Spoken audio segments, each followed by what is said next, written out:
बड़े बेआबरू होके निकलेंगे अपने ही जनाजे में। लाइन तो मुझे भी नहीं समझ में आई, ना आपको समझ में आओगी, लेकिन आज पूरे दिन भर टीम इंडिया का ऐसा ही रहा है कि ना कोई सुर रहा है ना कोई ताल रहा है। दिन की शुरुआत हुई थी तो इतनी शानदार की टीम इंडिया ने कि एक समय पे सोचिए 91 पे 6 विकेट गिर चुके थे, 91 रन पे 6 विकेट गिर चुके थे, उसमें भी 3 विकेट लगातार बैक टू बैक, चाहे वो मिचेल मार्श का हो, ट्रेविस हेड का हो या फिर एलेक्स कैरी का हो। ये 3 विकेट तो आप ये समझ लिए कि 10 रन के अंदर ही गिर गए। ऐसे में लग रहा था कि टीम इंडिया जबरदस्त वापसी कर चुकी है। नीतीश कुमार रेड्डी का जो शतक है वो टीम इंडिया को जिताने के लिए आगे बढ़ चुका है। लेकिन उसके बाद दिन का खेल खत्म होने तक 51 रन की साझेदारी कर चुकी है 11वें नंबर के खिलाड़ी नेथन लियोन और बोलेंड।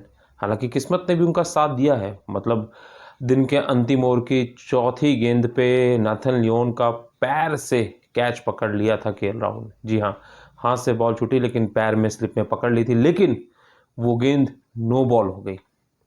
लेकिन चलिए, यहाँ तो आज ये पूरा दिन जो था भारतीय फील्डिंग को लेके हम कह सकते हैं कि बहुत ही निराशाजनक, और यशस्वी जायसवाल के लिए तो ये काला दिन बन गया, क्योंकि एक ही दिन में 3 कैच, वो भी 3 बड़े खिलाड़ियों के कैच, जिसमें से आप ये सोचिए कि मार्श लाबुशैम जो कि अर्धशतक लगा के गए हैं, उनका कैच अगर नहीं छूटता तो शायद ऑस्ट्रेलिया 100 रन के अंदर निपट जाती। लेकिन उस्मान ख्वाजा का कैच यशस्वी जायसवाल से छूटा, मार्श लाबुशैम का कैच जो कि कह सकते हैं कि आसान कैच था वो छूटा, उसके बाद पैट कमिंस का कैच सामने सीधी पॉइंट पे छोड़ दिया। अब ये कैच छूटने के बाद यशस्वी जायसवाल तो बहुत दबाव में होंगे ही होंगे, लेकिन दिन का खेल खत्म होने तक ऑस्ट्रेलिया 333 रन बना चुकी है।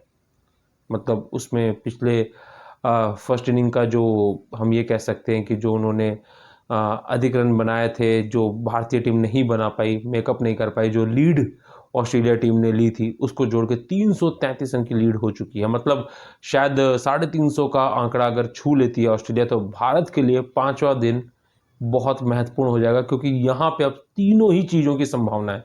भारत जीत भी सकता है, क्योंकि कल अगर सब कुछ ठीक रहा तो 80 नहीं, लगभग 98 ओवर का गेम खेला जाएगा, क्योंकि जो बारिश की वजह से या किन्हीं दूसरे कारणों की वजह से दिन में कम खेल पाया, अगर पूरा दिन सही रहा तो 98 ओवर तक का खेल खेला जा सकता है।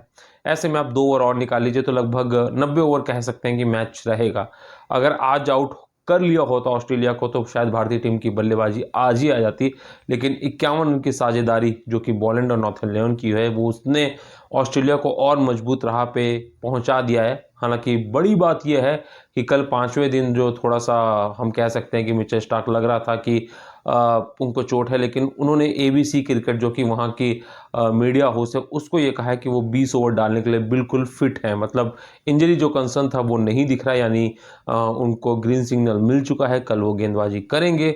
ऐसे में भारत के लिए भी यहाँ पे बहुत मुश्किलें खड़ी हो सकती है, क्योंकि उनको भी पूरे दिन विकेट भी बचाना है और मैच जीतने भी जा सकते हैं, क्योंकि 350 ऊपर का टारगेट नहीं होगा। लेकिन अगर 91 पे 6 थे और यशस्वी जायसवाल वो कैच नहीं छूटते, या नाथन लियोन का स्ट्रेट कैच जो अपनी ही गेंद पे मोहम्मद सिराज को मिला था वो हो गया होता, तो शायद भारतीय टीम जीत के और करीब हो सकती थी, क्योंकि उस समय केवल 90 रन पे 6 विकेट, और आप सोचिएगा 100 रन तक 10 विकेट गिर जाते तो महज 232-34 रन की पारी जो थी वो खेलनी पड़ती, वो टारगेट होता। लेकिन अब 300 के ऊपर का जादुई आंकड़ा अब भारतीय टीम को, हालांकि पिछले 2021 में ये आंकड़े को छू चुकी है, 300 के ऊपर रन चेस कर चुकी है। लेकिन यहाँ पे देखना दिलचस्प होगा, क्योंकि रोहित शर्मा का बल्ला नहीं बोल रहा, विराट का बल्ला नहीं बोल रहा है। अगर पहली इनिंग में देखें तो नीतीश कुमार रेड्डी और अगर वाशिंगटन सुंदर नहीं होते, क्योंकि उन दोनों की 127 रन की साझेदारी, और अगर इंडिविजुअल स्कोर को देखा जाए तो करीबन 110 से ऊपर नीतीश रेड्डी के रन और उस पर 50 रन, तो मतलब 160-70 रन की जो इस हम इन दोनों बल्लेबाजों से जो किसी ने उम्मीद नहीं की थी, अगर ये नहीं बना के देते तो शायद ये भारत पहले ही मैच हार जाता। लेकिन जिस तरीके से आज फील्डिंग में बहुत से लैप्सेस हुए हैं, मतलब रन आउट छोड़े गए हैं भारतीय टीम की तरफ से, सिंगल्स को डबल्स में कन्वर्ट होने दिया गया है, जिस तरीके से फील्डिंग आज बहुत ही बेकार हुई है, और कह सकते हैं यशस्वी जायसवाल के लिए तो ये काला दिन रहा होगा। लेकिन रोहित शर्मा का गुस्सा लगातार मैदान पे हमें देखने को मिला है।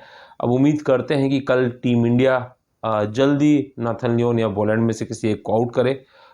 एटलीस्ट 333 हो चुके, इसमें बहुत अधिक रन को बढ़ने ना दे, तो शायद भारत के लिए भी जीत की संभावना होगी। लेकिन अगर भारतीय टीम के विकेट जल्दी गिरे तो टीम इंडिया मुश्किलों में भी पड़ सकती है। तो बेहद ही रोमांचक दौर में पहुंच चुका है मैच, और कहा जा सकता है कि कल मंडे नहीं बल्कि रोमांचक मंडे होने वाला है, जहां आएगा साल का, हम ये कह सकते हैं, भारतीय टीम आखिरी टेस्ट मैच जीतेगी, हारेगी या ड्रॉ करेगी। और साथ ही साथ WTC की उम्मीदों को भी पता चलेगा कि झटका लगेगा कि उम्मीदें बढ़ेंगी।